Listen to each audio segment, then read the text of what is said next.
Okay. So who here has been prescribed prescription medicine by a doctor? But did you know that every time you take a prescription medicine, you are potentially putting yourself at risk for dangers that can negatively affect you for the rest of your life?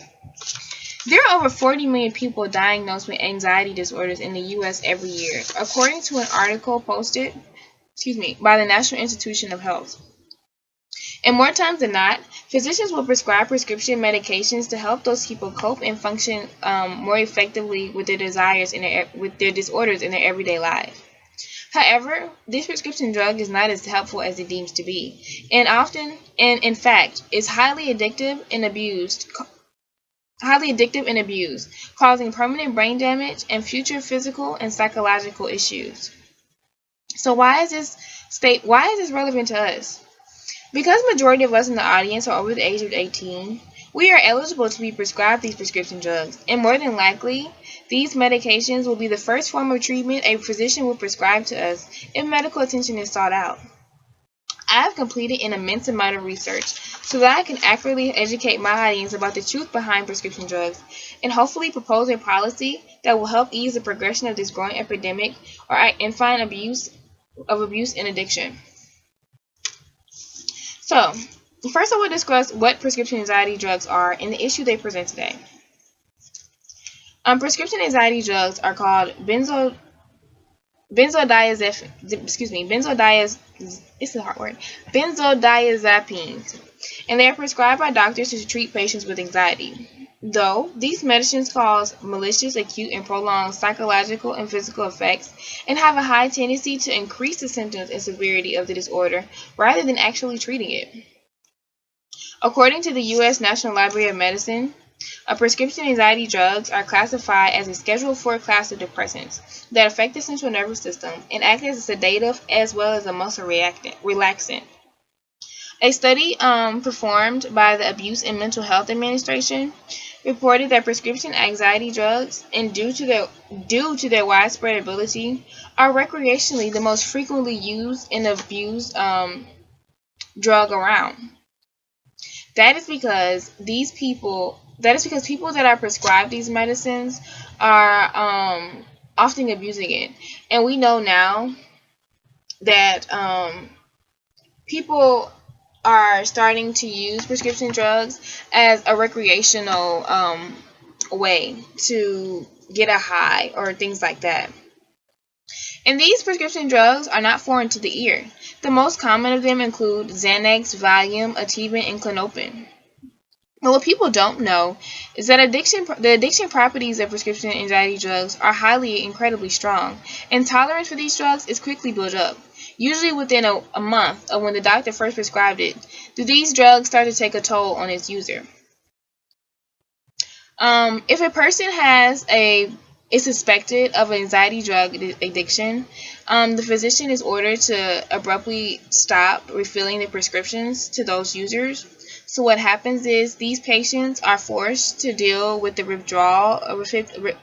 vicious withdrawal symptoms that come from not taking the drug, which include depression, mania, increased risk of suicide, panic attacks, loss of libido, aggression, rage, insomnia, psychosis, hallucinations, hyperactivity, and even more severe.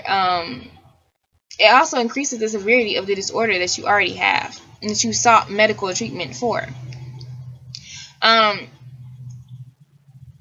So what am I proposing to take this issue head on?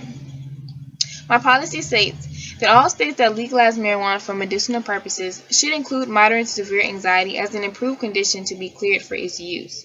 So this will allow all states that have currently passed legislation of the substance through Congress to simply just add to a list of approved medical conditions to include a larger array of patients that are unable to obtain this method of treatment legally. So why would my policy work? Well, first of all, the first reason, this plan has already been implemented in 7 of the 23 states that currently legalize marijuana in the U.S. today.